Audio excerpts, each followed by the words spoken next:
ജീവിതം ചില പാഠങ്ങൾ ഒരിക്കൽ മാത്രമാണ് പഠിപ്പിക്കുകയുള്ളൂ. അത് വീണ്ടും സംഭവിച്ചാൽ അത് വിധിയല്ല, അത് നിങ്ങൾ അവഗണിച്ചതിൻ്റെ ഫലമാണ്. നിങ്ങളൊരു വഞ്ചകനെ രണ്ടാമതൊരിക്കൽ വിശ്വസിച്ച് കഴിഞ്ഞാൽ, ആദ്യം വഞ്ചിച്ചത് അവരുടെ ചോയ്സായിരുന്നു, രണ്ടാമത്തേത് നമ്മൾ അനുമതി കൊടുത്തുകൊണ്ടാണ്. നമ്മുടെ അടുത്തിരുന്ന് വെറുതെ നുണകൾ മാത്രം പറയുന്ന വ്യക്തികളുടെ അടുത്ത് നിന്ന് ഒരിക്കലും നിങ്ങൾ സത്യസന്ധത പ്രതീക്ഷിക്കരുത്. കാരണം ഈ പറയുന്ന നുണ എന്ന് പറയുന്നത് ഒരിക്കലും ആക്സിഡൻ്റായിട്ട് വരുന്ന സാധനങ്ങളല്ല. കാരണം അത് അവരുടെ ശീലങ്ങളാണ്. നമ്മുടെ ജീവിതത്തിൽ നിന്ന് സ്വമേധയാ വിട്ടുപോയവരെ വീണ്ടും നമ്മുടെ ജീവിതത്തിലേക്ക് ക്ഷണിക്കരുത്. കാരണം അവർ ഒരു ആശയക്കുഴപ്പം കൊണ്ട് പോയതല്ല, അവർ വ്യക്തമായ തീരുമാനമെടുത്ത് നമ്മളെ വിട്ടുപോയ വ്യക്തികളാണ്.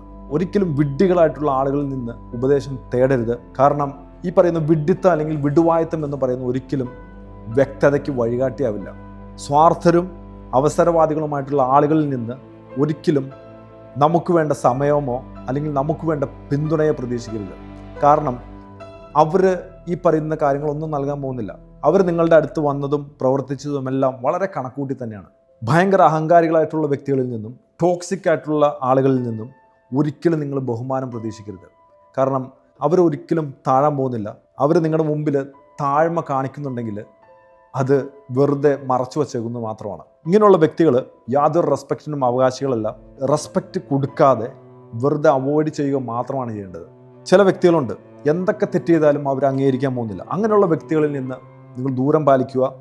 അവരൊരിക്കലും പഠിക്കില്ല. അവരുടെ കൂടെ നമ്മൾ കൂടിക്കഴിഞ്ഞാൽ നമ്മളെ ഇതുപോലെ തെറ്റുകളിൽ കൊണ്ട് ചാടി. അതായത് വളർച്ച എന്നത് എല്ലാവരെയും ക്ഷമിക്കുന്നതല്ല. ഒരിക്കൽ നമുക്ക് സംഭവിച്ച തെറ്റെന്ന് പറയുന്നത് വീണ്ടും ചെയ്യാതിരിക്കുന്നതാണ്. അതുകൊണ്ട് ചില വാതിലുകൾ നിങ്ങൾക്ക് പലപ്പോഴും അടഞ്ഞിരിക്കുന്നതായിട്ട് തോന്നും. അത് നിങ്ങൾ ബുദ്ധി ഉപയോഗിച്ച് തുടങ്ങിയതുകൊണ്ടാണ്.